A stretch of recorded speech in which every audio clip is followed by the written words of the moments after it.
ইমাম সাহেব যদি 10 মিনিট তারাবির জায়গায় 15 মিনিট করে দেয়, ওই চাকরি 12:30 বেজে যাবে, যাবে না? বেতের নামাজ নিয়ে 1 ঘন্টা লাগছে ইমাম সাহেবের, একটু ভদ্রভাবে তেলাওয়াত করছে মাখরাজ সহকারে। মুসল্লিরা বাইরে এসে মিটিং করছে আর বলছে ইমাম সাহেব পাল্টাতে হবে। সারাদিন কাজ করে কি আর 1 ঘন্টা দাঁড়িয়ে থাকা যায়? ভালো করে বুঝবেন। কমিটি চাপে পড়ে ইমাম সাহেবকে বাদ দিয়ে দিল 15টা রোজাতে। আবার আর একটা ইমাম সিলেক্ট হয়েছে, বাচ্চা করেছিল অল্প বয়স। সে এসে একটা চাচাকে জিজ্ঞেস করছে, চাচা 15টা রমজানে তো আর ইমাম চেঞ্জ হয় না, তো কী ব্যাপার 15টা রমজানে আপনাদের ইমাম চেঞ্জ হলো? বলছে গরুর গাড়ির মতো কোরআন পড়ে, ঘোড়ার ডিম, খুব দেরি হয়, এই জন্য ওকে বাদ দিয়ে দিয়েছে। তাই বলছে হ্যাঁ। এখন এ মাদ্রাসায় পড়া ছেলে বুদ্ধিমান, এ বুঝতে পেরেছে তাহলে নিশ্চয় যে যত তাড়াতাড়ি পড়াতে পারবে তত বড় ইমাম, চাকরি আমার মোটামুটি লংজিভিটি বাড়বে। ওর লাগতে 1 ঘন্টা, এ মোটামুটি 35 মিনিটে বেতের টেতে সব শেষ করে দিয়েছে। মুসল্লি তখন বাইরে এসে বলছে এই হচ্ছে শালা বাপের বেটা ইমাম। আর আগে যে ছিল ধুর ঘোড়ার ডিম, কিছু জানে না কোরআন পড়তে, এত লেট হয়। তার মানে আমাদের কাছে যে যত গতিতে তেলাওয়াত করতে পারবে সে তত বড় ইমাম।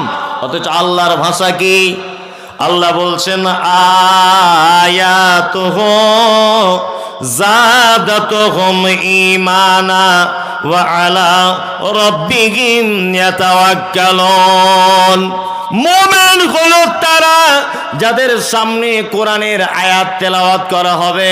আল্লাহ নিজে বলছেন যাদাতুহুম ঈমানা, কোরআনের একটা আয়াত শুনলে তার ঈমান বৃদ্ধি পাবে, ঈমান বাড়বে তার। কি বললাম বুঝলেন? কোরআন তেলাওয়াত করি, কোরআন তেলাওয়াত করি। ও আনন্দবাজার পত্রিকা পড়ে, সময় নাই। সময় আছে? আল্লাহু আকবার। এই যে মাঘে রমজান আসছে না, কয়েকদিন পর, 2-3 দিন পর, আল্লাহ সুবহানাহু ওয়া তাআলা কি বলছেন? ইয়া আইয়ুহাল্লাযীনা আমানু, এই তোমরা যারা ঈমানের স্বীকৃতি প্রদানকারী তোমরা শোনো। কুতিবা আলাইকুমুস সিয়াম, তোমাদের উপরে সিয়াম অর্থাৎ রোজাকে কি করা হয়েছে? ফরজ করা হয়েছে। কামা কুতিবা আলাল্লাযীনা মিন ক্বাবলিকুম, যেমন তোমাদের পূর্ববর্তীদের উপরেও ফরজ করা হয়েছিল। লাআল্লাকুম তাত্তাকুন, যাতে তোমরা পরহেজগার হতে পারো। তাকওয়া, আল্লাহ ভীতি যাদের তোমাদের ভিতরে তৈরি হয়, এই জন্য আমি রমজানের সিয়ামকে কি করলাম? ফরজ করলাম। সিয়াম পালন করি তো? হ্যাঁ করি। আবার কিছু কিছু লোকের গ্যাসের অসুখ দেখা দেবে আর 2 দিন পরই। এখন আলহামদুলিল্লাহ খুব ভালো, ভালো না? কারোর পেটের অসুখ দেখা দিবে, কারোর মাথার অসুখ দেখা দিবে। সব 16 বছরের মেয়ে, তাও মা বলছে এইটুকু মেয়ে কি করে রোজা করে, চেহারা খারাপ হয়ে যাবে। আবার বলছে ও পরীক্ষা দিতে যাবে, কি করে রোজা রাখবে? পরীক্ষার সঙ্গে রোজার কি সম্পর্ক? হ্যাঁ, যুবক ছেলে 16, 17, 18 বছর বয়স, ওর মা বলছে আমার বাচ্চা ছেলে ভোরবেলাতে উঠতে পারে না। তোমার বাচ্চা ছেলে রাত 2টো পর্যন্ত ফিল্ম দেখতে পারে মোবাইলে, তখন অসুবিধা হয় না, তোমার বাচ্চা ছেলে সাহারির সময় উঠতে পারে না? আশ্চর্য ব্যাপার। খুব সাবধানে থাকবেন। এই রমজান মাস এটা বরকতপূর্ণ মাস নয়? আপনারা সকলেই জানেন। আমাদের বাড়িতে মেহমান এলে কি করি? আমি যদি এখন আপনার বাড়িতে যাই, তা আপনার স্ত্রী কি করবে? যে বিছানার চাদরটা খাটের উপরে বিছানা আছে ওটা তুলে দিয়ে নতুনটা পেতে দিবে ভালো করে, পারবে না? হ্যাঁ। বাথরুম ঘরটা পরিষ্কার করে রাখবে। মমতাজুল ইসলাম আসছে আমাদের বাড়িতে, যা তা কথা নয়। প্রতিদিন যেমন মাংস রান্না করতো তেমন করবে না, একটু স্পেশাল করে যে ভালো করে খাওয়াতে হবে হুজুরকে, করবে না? আল্লাহ নবী সাল্লাল্লাহু আলাইহি ওয়াসাল্লাম বলছেন ইজা দাখালা রমজান, রমজান যখন প্রবেশ করে ফুতিহাত আবওয়াবুস সামা, আল্লাহ ফেরেশতাদেরকে বলে ফেরেশতারা এসব এদিকে চলে এসো, আসমানের দরজা খুলে দাও, তাড়াতাড়ি করে আসমানের দরজা খোলো, আমার রমজানের মেহমান তারা সব আসছে রমজানে। আল্লাহু আকবার। আল্লাহ নিজে জান্নাতকে সাজান। আল্লাহ গুল্লিকাত আবওয়াবুন নার, আর জাহান্নামের দরজাকে বলা এই চলো তুমি আটকে যাও, রমজান মাস চলছে। অসুলসিলাতিশ শায়াতিন, শয়তানদেরকে লোহার জিঞ্জিলে করে বেঁধে দেওয়া হয়, কারণ রমজানের সম্মানে, তাই না? রমজানে কি সম্মান? রমজানে এত সম্মান কেন? রমজানের এত সম্মান কেন? আল্লাহ তাআলা বলছেন শাহরুর রমাজান আল্লাযী উনজিলা ফীহিল কোরআন, এটা হচ্ছে সেই রমজান যে রমজানে কোরআন অবতীর্ণ করা হয়েছে, তাই না? এখন পলাশিতে এলেই কিন্তু সে নবাব সিরাজের যুদ্ধের কথা, আমবাগানের একটা স্মৃতি মনে পড়ে যায়, যায় না? পলাশিতে এলেই মনে হবে এই সেই পলাশি। এর নাম এত বিখ্যাত কেন? এখানে নবাব যুদ্ধ করেছিল ব্রিটিশদের সাথে আমবাগানে, এই জন্য তো পলাশির এত নাম। হ্যাঁ, কলকাতার এত নাম কেন? না, কলকাতার হাওড়া ব্রিজ খুব বিখ্যাত, কলকাতার রসগোল্লা খুব বিখ্যাত। রমজানের এত সম্মান কেন? রমজানের এত মর্যাদা কেন? আল্লাহ তাআলা বলছেন আল্লাযী উনজিলা ফীহিল কোরআন, এর মর্যাদা এই কারণে যে এই মাসে কোরআন অবতীর্ণ করা হয়েছে। তাই কি বলছি বুঝতে পারছেন? রমজানে সিয়াম অর্থাৎ রোজা অবস্থায় যত আমল আছে, কোরআন তেলাওয়াতের থেকে বড় আমল আর কোনো আমল নাই। সিয়াম অবস্থাতে সাহারি থেকে ইফতারি পর্যন্ত যে টাইমটা আপনি পাবেন শুধু কোরআন তেলাওয়াত, শুধু কোরআন তেলাওয়াত। কি বলছি বুঝতে পারছেন? আমরা কোরআন তেলাওয়াত করি? ওসবেতে ঝামেলাতে নাই। আমরা কি করে সস্তায় জান্নাতে যাওয়া যাবে সেই রাস্তাটা বলে দেন, এই রাস্তা আমরা ঘুরছি। আল্লাহ তুমি আমাদের কোরআন বেশি বেশি করে তেলাওয়াত করার তৌফিক দান করো, আমিন আমিন। চলুন, আল্লাহ তারপরে বলছেন ইত্তাবিউ মা উনজিলা ইলাইকুম মির রাব্বিকুম, তোমরা আনুগত্য করো রবের পক্ষ থেকে যেটা অবতীর্ণ হয়েছে, তার নাম আল্লাহর পক্ষ থেকে কি অবতীর্ণ? কোরআন। আল্লাহ তারপরে বলছেন ওয়ালা তাত্তাবিউ, তোমরা আনুগত্য করো না মিন দুনিহি, এইটাকে বাদ দিয়ে আউলিয়া, ওলিয়া উলিয়াদের আনুগত্য করো না। এইখানে কয়েকটা কথা আপনাদেরকে বলে রাখছি, সেটা হচ্ছে এই, আল্লাহ আনুগত্য করতে বলছেন কিসের? আল কোরআনের, তাই না? আমি বারবার বলছি শবে বরাত নামক কোনো শব্দ হাদিসে নাই, বারবার বলছি শবে বরাত বলে কোনো শব্দ কোরআনে নাই। আর ও বারবার বলছে এটা আমাদের বড় হুজুর বলেছে। বারবার বারবার আমি বলছি যে নবীর নাম শুনে চোখে চুম্বন করা বেদাত, চলবে না। এটা হাদিসেও নাই, কোরআনেও নাই। বলছে এটা আমাদের বড় হুজুরের ফতোয়া। বারবার এ কথা বলছি, বারবার, যে আপনি বেদাত থেকে সাবধানে থাকবেন, এটা করা চলবে না। ও বারবার বলছে এটা কোরআনে না থাকতে পারে, হাদিসে না থাকতে পারে, এটা আমাদের হুজুর বলেছে। আচ্ছা, হুজুরের কথা চলবে না কোরআন হাদিসের কথা চলবে? কোরআন আর হাদিসের কথা চলবে। কিছু বলতে যাচ্ছি তা বলছি ইমাম আবু হানিফা বলেছে, কিছু বলতে যাচ্ছি ইমাম আবু হানিফা বলেছে বলে এটা করা লাগবে? একদমই নয়। কয়েকটা ছোট্ট ছোট্ট কথা বলে রাখছি, এবার মাথার ভিতরে ঢোকান। আজকে থেকে কিছু ভুল ভ্রান্তি থেকে আপনি নিজেকে মুক্ত করেন। এক, আল্লাহ পবিত্র আল কোরআনে বলেছেন ইয়া আইয়ুহাল্লাযীনা আমানু, তোমরা যারা ঈমানের স্বীকৃতি প্রদানকারী, আতিউল্লাহ, আল্লাহর আনুগত্য করো, ওয়া আতিউর রাসূল, রাসূলের আনুগত্য করো, ওয়া উলিল আমরি মিনকুম, তোমাদের ভিতরে যারা উলিল আমর অর্থাৎ যারা নেতা, ধর্মীয় ব্যাপারে পণ্ডিত, তোমরা তার আনুগত্য কি করো। এইখানে যারা মাযহাব মেনে চলে তাদের একটা দলিল, তারা দলিল পেশ করে। কি পেশ করে? উলিল আমরি মিনকুম। কোরআন আর হাদিস বাদ দেওয়ার পরে পরে কি করতে হবে? উলিল আমরি মিনকুম, নেতাদের আনুগত্য করতে হবে। এখানে আরবি সম্পর্কে যাদের জ্ঞান আছে তারা ভালো করে জানবেন, আর সভাপতি সাহেবরা ভালো করে জানবেন, আলেমরা ভালো করে জানবেন। আচ্ছা, এবার বলি, আল্লাহ শব্দের আগে ব্যবহার করা হয়েছে আতিউল্লাহ, অর্থাৎ আতিউ মানে আনুগত্য করো। আর রাসূল শব্দের আগে ব্যবহার করা হয়েছে আতিউ, রাসূলের আনুগত্য করো। তারপরে কি শব্দ ব্যবহার করা হচ্ছে? ও উলিল আমরি মিনকুম, এবং তোমাদের ভিতরে যারা নেতা তাদের আনুগত্য করো। এখানে কয়েকটা কথা বলে রাখছি, সেটা হচ্ছে এই, উলি শব্দটা বহু বচন। এক, দুই, পবিত্র আল কোরআনে যত জায়গায় মিনকুম শব্দ ব্যবহার হয়েছে প্রত্যেক প্রত্যেক জায়গাতে আল্লাহ সুবহানাহু ওয়া তাআলা জীবিত মানুষদের কথা বুঝিয়েছেন। প্রমাণ এই দেখুন, আল্লাহ তাআলা বলছেন ওয়ামান কানা মিনকুম মারিজান আও আলা সাফারিন ফাইদ্দাতুম মিন আইয়ামিন উখর। আল্লাহ বলছেন রমজানের ভিতরে যদি তোমাদের ভিতরে কেউ অসুখে পড়ে যায়, কেউ যদি সফর অবস্থায় থাকে, তাহলে অন্য দিন গণনা করে পূরণ করে দিবে। অন্য দিনে এই দিনটার গণনা কি করবে? পূরণ করে দিবে। আচ্ছা বলুন তো, আল্লাহ এখানে জীবিত মানুষদের কথা বললেন না মৃত মানুষদের? জীবিত মানুষদের। মিনকুম তোমাদের ভিতরে রমজান মাসে যদি কেউ অসুখে পড়ে, যদি কেউ এখান থেকে কলকাতা যায়, এখান থেকে যদি কেউ দিল্লি বোম্বাই সফর যদি করে, তাহলে সে কি করবে? এই দিন রোজা নষ্ট করে দিয়ে অন্য দিন কি করবে? পূরণ করে দিবে। তাহলে আল্লাহ এই আয়াতটা জীবিত মানুষদের ব্যাপারে বললেন না মৃত মানুষদের? জীবিত মানুষদের। তার মানে আল্লাহ তাআলা বলছেন মিনকুম উলিল আমরি মিনকুম, তোমাদের ভিতরে যারা উপস্থিত নেতা রয়েছে তাদের আনুগত্য করো। এক। আর দ্বিতীয় কথা হচ্ছে, উলি শব্দ যখন বহু বচন, তার মানে এখানে একক কোনো নেতার আনুগত্য করা যাবে না, নেতা অনেকজন হতে পারে। কি বললাম বুঝলেন? আরে ওই জন্য তো আমরা আহলে হাদিসরা বলি ইমাম আহমদ বিন হাম্বল, ইমাম শাফি, ইমাম মালিক, ইমাম আবু হানিফা সকলকে আমরা মানি যদি ওনাদের কথাগুলো মুহাম্মদ সাল্লাল্লাহু আলাইহি ওয়াসাল্লামের কথা হয়। কি বলছি বুঝতে পারছেন? আর ও বলছে আমি ইমাম শাফিকে মানি না।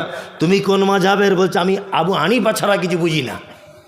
ওর এটা যদি উক্তি হয় আবু হানিফা ছাড়া কিছু বুঝি না, তাহলে আমি তো বলবো ও হুজুর কোরআনের এই আয়াতকে অমান্য করলো, এটা প্রমাণ হবে। আল্লাহু আকবার। ইমাম আবু হানিফা রাহিমাহুল্লাহ বেঁচে আছেন না মারা গেছেন? মারা গেছেন। ইমাম শাফি রাহিমাহুল্লাহ বেঁচে আছেন না মারা গেছেন? মারা গেছেন। তার মানে ওরা তো এখন আর নেই, তাই তো? তার মানে ধর্মীয় ব্যাপারে যদি হাদিস এবং কোরআন এ দুটো দিয়ে যদি সমস্যার সমাধান না যদি হয়, তাহলে বর্তমান যারা আলেম, বড় আলেম রয়েছেন তাদের শরণাপন্ন হতে হবে। যদি তাদের কাছেও সমস্যার সমাধান না হয়, আল্লাহ বলছেন ফাইন তানাযাতুম ফি শাইইন ফারুদ্দুহু ইলাল্লাহি ওয়া রাসূল, তাহলে তোমরা আল্লাহ এবং তার রাসূলের দিকে প্রত্যাবর্তন করো, এটাই তোমাদের জন্য কল্যাণ। এইবার একটা কথা আপনাদেরকে বলি, খুব মনোযোগ সহকারে শুনবেন। আল্লাহ নবী সাল্লাল্লাহু আলাইহি ওয়াসাল্লাম পৃথিবী থেকে চলে গেছেন কত হিজরিতে? কারো জানা আছে? 11 হিজরিতে। কত? 11। ইমাম আবু হানিফা, যাকে বলা হয় ইমামে আজম বলা হচ্ছে, ইমামে আজমের জন্ম হয়েছে 80 হিজরিতে। কত? 80। তার মানে আল্লাহ নবী সাল্লাল্লাহু আলাইহি ওয়াসাল্লাম চলে যাবার কত বছর পরে জন্ম? 69 বছর পরে। নিশ্চয় ইমাম আবু হানিফা রাহিমাহুল্লাহ মায়ের পেট থেকে তিনি ইমাম হননি, মিনিমাম 10 বছর পড়াশোনা করতে হয়েছে, তাই না? তারপর ইমাম হয়েছে। তার মানে আল্লাহ নবী সাল্লাল্লাহু আলাইহি ওয়াসাল্লাম চলে যাবার 79 বছর পর ইমাম হয়েছেন ইমাম আবু হানিফা রাহিমাহুল্লাহ, তাই তো? এবার আপনাকে একটা কথা বলি, 150 হিজরিতে পৃথিবী থেকে চলে গেছেন ইমাম আবু হানিফা রাহিমাহুল্লাহ, 150 হিজরিতে জন্ম হয়েছেন ইমাম শাফি রাহিমাহুল্লাহ। এইভাবে 300 হিজরির ভিতরে সমস্ত আইম্মায়ে কেরামগণ পৃথিবী থেকে চলে গেছেন। ইমাম আহমদ বিন হাম্বল, ইমাম শাফি, ইমাম মালিক, ইমাম আবু হানিফা, ইমাম বুখারী, ইমাম তিরমিজি, সমস্ত আইম্মায়ে কেরাম 300 হিজরির ভিতরে পৃথিবী থেকে চলে গেছেন। তখনও পর্যন্ত শবে বরাতের জন্ম হয়নি। 300 হিজরি পর্যন্ত নবী দিবস ছিল না। 300 হিজরি পর্যন্ত কিয়াম ছিল না। 300 হিজরি পর্যন্ত হালুয়া রুটি ছিল না। 300 হিজরি পর্যন্ত দাঁড়িয়ে ইয়া নবী সালাম আলাইকা ছিল না। 300 হিজরি পর্যন্ত নবীর নাম শুনে চোখে চুম্বন করতে হবে ছিল না। তারও 150 বছর পরে শবে বরাতের জন্ম। তার মানে মুহাম্মদ সাল্লাল্লাহু আলাইহি ওয়াসাল্লাম পৃথিবী থেকে চলে যাবার 450 বছর পরে শবে বরাতের জন্ম। এটা সুন্নত হয় কি করে? সুন্নত কোনো জিনিস প্রমাণ করতে গেলে মুহাম্মদ সাল্লাল্লাহু আলাইহি ওয়াসাল্লামকে বেঁচে থাকা অবস্থায় প্রমাণ লাগবে। কি বলছি বুঝতে পারছেন? কিছু বুঝতে পারছেন? কত বড় বিয়াদব! বলছে নবীজির দাঁত ভেঙে দিয়েছিল, নবীজি শক্ত জিনিস খেতে পারেনি, ওই জন্য একটু হালুয়া করে খাই। বলে না? বলে।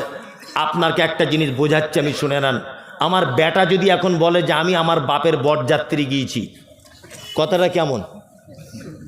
চলবে? চলবে না। আচ্ছা, হালুয়া করে কোন মাসে? আরবি শাবান মাসে, তাই না? শাবান মাসে হালুয়া করে 15 তারিখে। আল্লাহ নবী সাল্লাল্লাহু আলাইহি ওয়াসাল্লামের দাঁত ভেঙেছে উহুদের মাঠে। কোন মাসে? শাওয়াল মাসের 7 তারিখে। কোন মাসের? শাওয়াল মাসের 7 তারিখে। শাবানের পরের মাসের নাম কি? রমজান। রমজানের পরে শাওয়াল 7 তারিখ। তার মানে 15 তারিখ থেকে এইদিকে 15 দিন, ওদিকে 1 মাস। 1 মাস 15 দিন আর ওদিকে 7। 15 7 কত? 22। মানে এখনো নবীজির দাঁত ভাঙতে 1 মাস 22 দিন বাকি। ও বিয়াদব তার আগে হালুয়া করে বসে আছে। তার মানে এর পাছার চামড়া তুলে দিতে হবে আরাম করে। এখনো দাঁত ভাঙতে 1 মাস 22 দিন বাকি আল্লাহ নবী সাল্লাল্লাহু আলাইহি ওয়াসাল্লামের। কি বলছি বুঝতে পারছেন? ও আগে থেকে হালুয়া করে বসেছে, তার মানে ও দাঁত ভাঙার পক্ষে। দাঁত এখনো ভাঙেনি যাতে নবীজির দাঁত ভাঙে।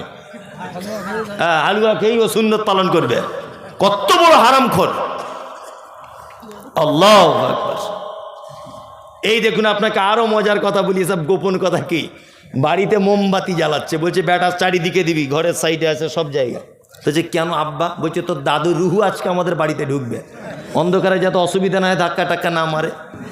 সব দেখবেন বাড়িতে মোমবাতি জ্বালাচ্ছে। ওর দাদুর আর কাজ নাই। ও কবরে কি হালাতে আছে, তার পাছাতে মুগুরের বাড়ি চলছে কিনা ঠিক নাই। বলছে ওর দাদু ঘরে আসবে। কি বলছি বুঝতে পারছেন? বেঁচে থাকা অবস্থায় কোনোদিন তার ঘরে লাইট ছিল না, আর মরে যাবার পরে মোমবাতি জ্বালিয়ে দিয়েছে, বলছে তার রুহু আসবে। আর ওর রুহু আসবে তুমি কি করে বুঝলে? আর তুমি দেখলে কোন চোখ দিয়ে যে ওর রুহু আসছে? আশ্চর্য ব্যাপার। আমাদের সব কি কোন দলের বলুন, আপনারা সবাই দেখতে পাবেন। আমাদের বিশেষ করে মহিলারা বিশেষ করে এই পাপের সঙ্গে যুক্ত, এই বেদাতে যুক্ত নয় বেশিরভাগ। আমি আর লোকের কথা কি বলবো, আমার মা আমাকে জিজ্ঞাসা করছে তাহলে সবে বরাতের দিন রোজা রাখতে হবে তো? মানে আগেকার দিনের মেয়ে তো, মূর্খ সুর্খ, লেখাপড়া জানে না। তো আমি বলছি কেন তুমি আজকে রোজা রাখবে কেন? বলছে না তোর বড় বুবু ফোন করেছিল, রোজা রাখতে বলছে। মানে ওরা সব আর কি অন্য মাযহাবের, আমার আব্বা বিয়ে শাদী দিয়েছে, সব রোজা রাখতে বলছে। আমি বলছি তুমি এই 15 তারিখকে কেন্দ্র করে যদি রোজা রাখো, তা তোমার জাহান্নামে যাওয়ার জন্য এটাই যথেষ্ট হয়ে যাবে। কি বলছি বুঝতে পারছেন? একদম নয়। কেন? যারা প্রত্যেক মাসে মাসে 3 দিন রোজা রেখে অভ্যস্ত তারা রাখবে। কেউ যদি ঢং করে বলে সবে বরাতের দিন 15ই শাবানে সিয়াম পালন করতে হবে, তাহলে এটা বেদাত। আর মুহাম্মদ সাল্লাল্লাহু আলাইহি ওয়াসাল্লাম কি বলেছেন? কুল্লু বিদাতিন দালাল ওয়া কুল্লু দালালাতিন ফিন্নার। প্রত্যেক নতুন আবিষ্কৃত ইবাদত হচ্ছে ভ্রষ্টতা। প্রত্যেক ভ্রষ্টতাকারী স্থান ফি মধ্যে, নার মানে আগুন, আগুনের মধ্যে। আল্লাহু আকবার। আল্লাহ তুমি আমাদের সহিহ হাদিস এবং কোরআন মোতাবেক চলার তৌফিক দান করো, বলুন আমিন। আমিন। হুজুরের কথাই ইসলাম চলবে না আমার আপনার কথাই চলবে, না কোরআন এবং হাদিসের কথাই চলবে? কোনটা? কোরআন এবং হাদিসের কথাই চলবে। কোনো এক জায়গায় বক্তব্য রাখতে রাখতে আমি বলেছি, জানাজা করতে গেছি কোনো এক জায়গায়, তো একটা চাচা বলছে সবাই দোয়া বলুন, মিনহা খালাকনাকুম ওয়া ফিহা নুঈদুকুম ওয়া মিনহা নুখরিজুকুম তারাতান উখরা। আমি জোরে জোরে বলে দিচ্ছি এই দোয়া চলবে না, বিসমিল্লাহ বলে দেন।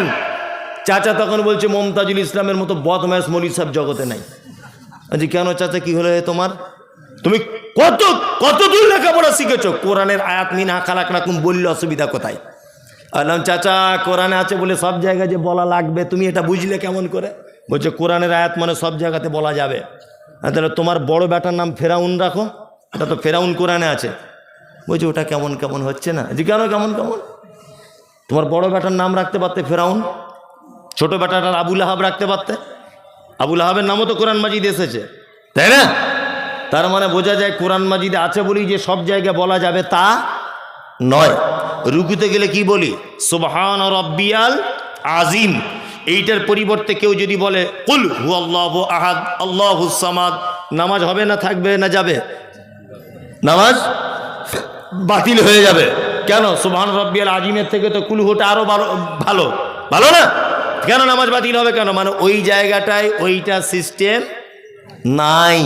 তাই ওই জন্য সকল দিনই ভাই ও বোনেদের কাছে বিনীত অনুরোধ, আল্লাহ তাআলার ভাষা শুনুন। আল্লাহ বলছেন ইত্তাবিউ তোমরা আনুগত্য করো মা উনজিলা ইলাইকুম মির রাব্বিকুম, রবের পক্ষ থেকে যেটা অবতীর্ণ করা হয়েছে অর্থাৎ আল কোরআন। আর অন্য আয়াত অনুযায়ী বোঝা যায় মুহাম্মদ সাল্লাল্লাহু আলাইহি ওয়াসাল্লামের কথাবার্তা সহিহ হাদিস, এই দুটো ছাড়া আর আমল করার মতো আর মান্যতার যোগ্য কোনো বই পৃথিবীতে আর নাই। এইবার আপনাদেরকে মজার কয়েকটা কথা বলে দিই, দিয়ে চলে যাব। এক, আল্লাহ তারপরে বলছে ওয়ালা তাত্তাবিউ মিন দুনিহি আউলিয়া, আর ওলিয়া উলিয়াদের আনুগত্য করবে কি না। এই আল্লাহর অলি বুঝেন তো কাদের বলে? আল্লাহর অলি হওয়া সহজ না কঠিন? এই বলছে কঠিন, মানে ওনাকে ভাবারও হয়েছে কঠিন। আমাদের কেমন করে বলে, আল্লাহর অলি কেমন করে ডেফিনিশন কেমন করে দেয় আমাদের সামনে জানেন তো? ও ভাইরা, ও মায়েরা, অমুক জায়গার একটা আল্লাহর অলি ছিল, 30 বছর বিয়ে শাদী করেনি, গোপগুলো বড় বড়, এত আল্লাহর প্রেমিক ছিল। সে এক অজুতে আজকে 30 বছর এশার নামাজে অজুতে ফজরের নামাজ পড়তো। আর কি করতো না, তার একটা ডান পাটা গাছের ডাল এরকমভাবে ঝোলানো থাকতো। এত বড় আল্লাহর অলি।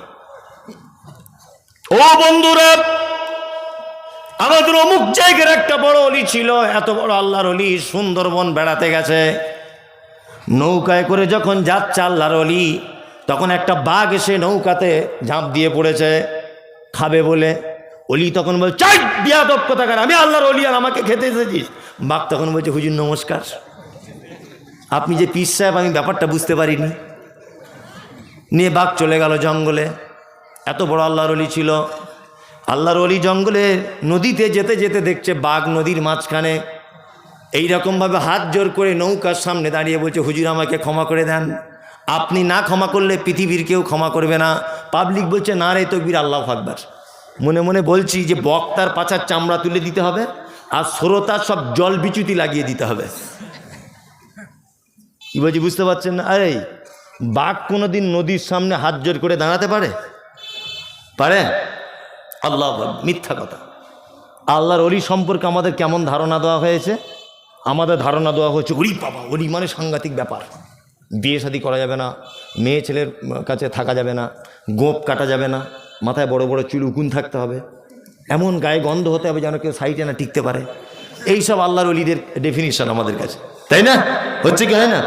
আপনাকে কি বলবো আপনাকে? ইমাম আবু হানিফা রাহেমাহুল্লাহ নিশ্চয় একজন ভালো মানুষ ছিলেন, ঠিক আছে? উনি কত বড় আলেম এটা আমি বলছি না, তবে উনি মানুষ হিসাবে খুবই ভালো মানুষ ছিলেন, ইমাম হিসাবে খুব ভালো মানুষ, খুব যোগ্য মানুষ। ওনার উপরে আমার শ্রদ্ধা ভালোবাসা। কিন্তু ওনার মুরিদেরা, ওনাকে যারা ভালোবাসেন, ওনার ব্যাপারে এত মিথ্যা কথা বলেছে, সব আমার কাছে প্রমাণ আছে, বিনা প্রমাণের কথা বলছি না। এখন যদি আমার গাড়ি থেকে বইগুলো আনতে বলি তাহলে তো জলসা জমে যাবে। কি বললাম বুঝলেন? ইমাম আবু হানিফার ব্যাপারে বই লেখা হচ্ছে, ওনার জীবনী। কি বলছে? তিনি যখন জীবনের শেষবার হজ করতে গেছেন, শেষবার, তখন কাবায় দাঁড়িয়ে আমার দিকে ফিরুন এরকম। আচ্ছা বলুন তো, এইভাবে একটা মানুষ কতক্ষণ দাঁড়িয়ে থাকতে পারে এক ঠাঙের উপরে? 2 মিনিট থাকবে? থাকবে না? 10 মিনিটই থাকবে। তো ওনার শাগরেদেরা লিখছে যে উনি এক পায়ে দাঁড়িয়ে কাবা শরীফের সামনে রেখে 3 বার কোরআন খতম করে তবে রুকুতে যেতেন।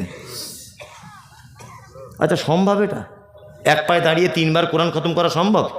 সম্ভব নয়। ওনার ব্যাপারে বই লেখা হচ্ছে মিথ্যাভাবে। উনি ভালো মানুষ ছিলেন। কি বলছে? 99,000 বার চামড়ার চোখ দিয়ে আল্লাহকে দেখেছে বলছেন। কি বলছে বুঝতে পারছেন না? ওনার ব্যাপারে বলা হচ্ছে, কি বলা হচ্ছে? বলছে উনি যখন রমজান মাসে তারাবি পড়াতেন, প্রত্যেক রেখাতে 1 বার করে কোরআন খতম করতেন।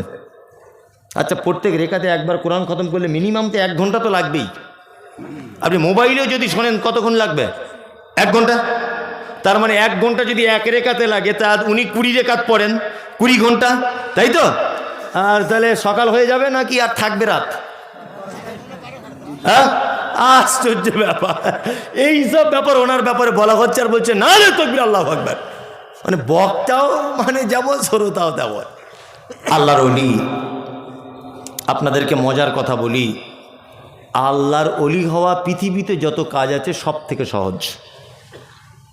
অলি মানে 2টি কথা বলে দিই। অলির 1 নম্বর মানে হচ্ছে অভিভাবক। আল্লাহ বোঝাতে চাইছেন অলা তাত্তাবিউ, তোমরা আনুগত্য করো না, মেনে চলো না, মিন দুনিহি আমাকে ছাড়া, আউলিয়া অলি আউলিয়াদের, তাই তো? অলি এক বচন, আউলিয়া বহু বচন। অলির শব্দের অর্থ হচ্ছে অভিভাবক। আচ্ছা, অভিভাবক কাকে বলে এটা আপনারা জানেন তো? অভিভাবক, আমার বেটা আছে বেটি আছে, এই দুজনের অভিভাবক কে? আমি মমতাজুল ইসলাম। আমার বেটা জুতো ছিঁড়ে গেছে, চাইবে কার কাছে? আমার কাছে। আমার বেটা স্কুলে যাবে, পয়সা চাইবে কার কাছে? আমার কাছে। আমার বেটির স্কুল ব্যাগ নেই, চাইবে কার কাছে? আমার কাছে। অভিভাবক মানে তার অধীনে থাকা প্রত্যেক মানুষের দায়িত্ব তার হাতে, তাই না? আল্লাহ, আমরা কার অধীনে থাকি? আল্লাহর অধীনে থাকি। আল্লাহকে বাদ দিয়ে অন্য কোনো মানুষের অধীনে যেতে যাব? একদম নয়। এইবার আপনাদেরকে একটা কথা বলি, আমাদেরকে অলি দুই প্রকারের। কয় প্রকার? দুই। এক হচ্ছে পরবর্তীতে অলি, এক পূর্ববর্তীতে অলি। ভালো করে বোঝার চেষ্টা করবেন। পরবর্তী অলিকে, পরবর্তী অলি হচ্ছে ইমাম আবু হানিফা, খাজা মঈনুদ্দিন চিশতি, ওই আল্লামা রুহুল আমিন সাহেব, ওই ফকির সাহেব, ওই ন্যাংটো বাবা, ওই দরগা বাবা, ওই গাছতলায় থাকে ছিকল বাবা, তালা বাবা, এরা হচ্ছে মানে পরবর্তী অলি, তাই না? আমরা ওয়াজ মাহফিলে জলসাতে শুধু এদের জীবনী বলতে বলতে টাইম সব শেষ। অর্থাৎ পূর্ববর্তীতে যারা অলি ছিল, হজরত আবু বকর, হজরত ওমর, হজরত আলী, হজরত উসমান রাদিয়াল্লাহু তাআলা আনহুম আজমাইন, এরা আল্লাহর অলি ছিল না? ছিল কি ছিল না? ছিল। আমরা জীবনী যদি বলতে হয়, আশ্চর্য ঘটনা যদি মানুষের সামনে আল্লাহর অলিদের যদি পেশ করতে হয়, আমরা আবু বকরের জীবনী থেকে বলবো, উমারের জীবনী থেকে বলবো, উসমানের জীবনী থেকে বলবো, আমরা আলীর জীবনী থেকে বলবো। আরে খাজা মঈনুদ্দিনের জীবনী শুনে আমার বাপের লাভ কি?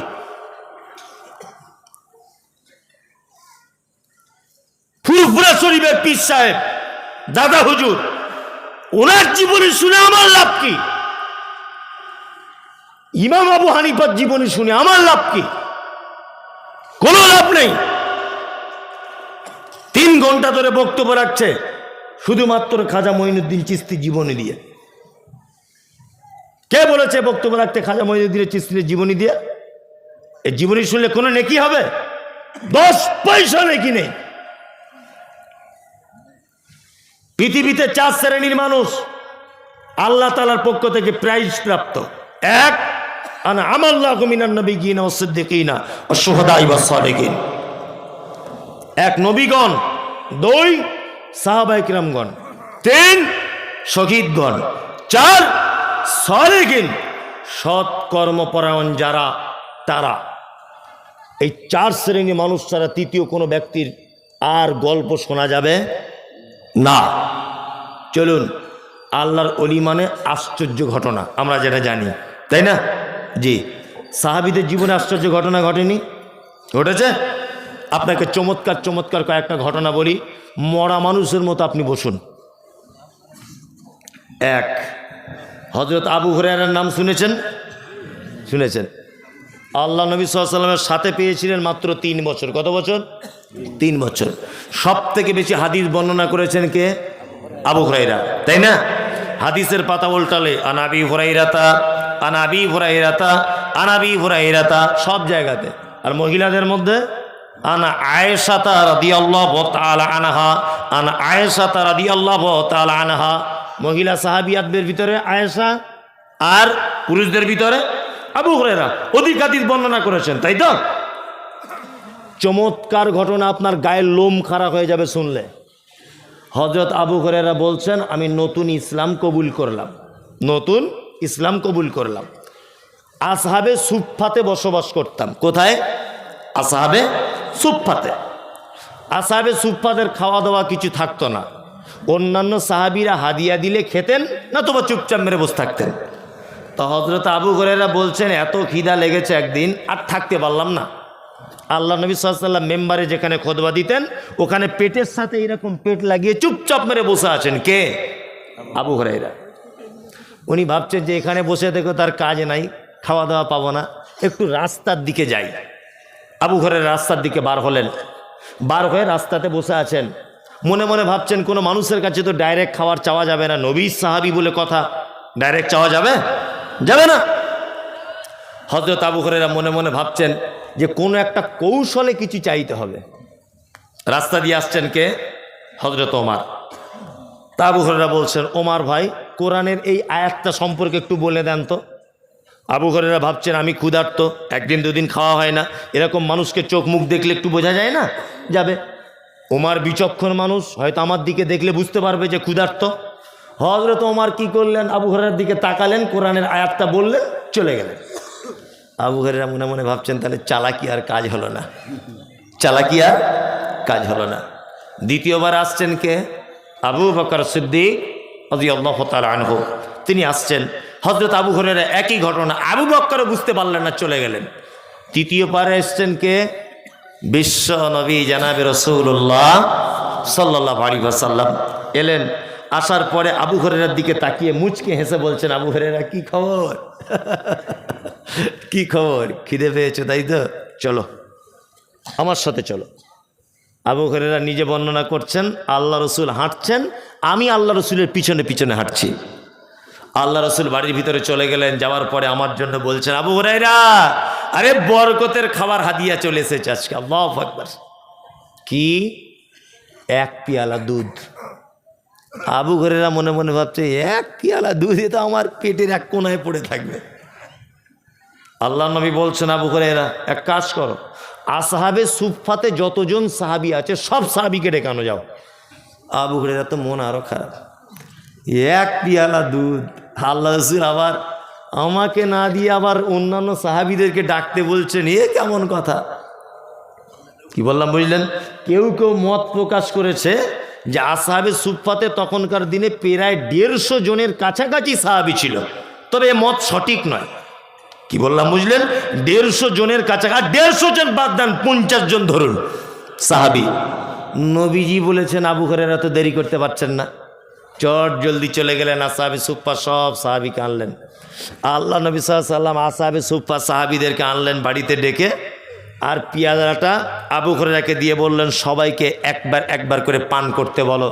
আবু হুরায়রা একজনকে যখন পেয়ালা দিয়েছে মনটা খুব খারাপ, যে আল্লাহ রসুল যদি আমাকেও প্রথম পেয়ালাটা দিত তবু এক হতো, এই যা কেস, তাহলে আমি আর দুধ পাবো না। আবু হুরায়রা বলছেন এক এক করে দুধ আমি পান করাতে লাগলাম। একদম সহি হাদিস এটা, এক এক করে সব সাহাবীর দুধ পান করা হয়ে গেল। আল্লাহ রসুল এবার আবু হুরায়রাকে বলছেন, আবু হুরায়রা তুমি দুধ পান করো। আবু হুরায়রা তখন খুব লোভে লোভে আর কি দুধ পান করছেন, দুধ পান করে পেট ভর্তি। তখন আল্লাহ রসুল সাল্লাল্লাহু আলাইহি ওয়াসাল্লাম আবার বলছেন, আবু হুরায়রা আবার পান করো। আবু হুরায়রা বলছেন, আল্লাহ রসুল আমার তো আর পজিশন নাই। আবু হুরায়রা আবার একটু পান করলেন। আল্লাহ রসুল বলছেন, আবু হুরায়রা আবার করো। আবু হুরায়রা বলছে, আল্লাহ রসুল আর কোনো মতেই জায়গা খুঁজে পাচ্ছি না, পেটে আর জায়গাই নাই। কি বলছি বুঝতে পারছেন না? আল্লাহ নবী সাল্লাল্লাহু আলাইহি ওয়াসাল্লাম নিজে দুধ পান করলেন। এবার আপনাকে আমি বলছি, এক পেয়ালা দুধ 100 থেকে 150 জন মানুষ খাওয়া সম্ভব না অসম্ভব? আল্লাহ চায় সম্ভব, ওটা আলাদা বিষয়। দুনিয়াবি দৃষ্টিতে সম্ভব না অসম্ভব? অসম্ভব। প্রথমত কথা মনে রাখতে হবে যে এটা নবীজির একটা মুজিজা, 1। 2, এই ঘটনা থেকে শিক্ষা নেন। 2 নম্বর শিক্ষা কি? সাহাবীদের ভিতরে এবং নবীজিদের ভিতরেও অলৌকিক কিছু ঘটনা ঘটে ছিল।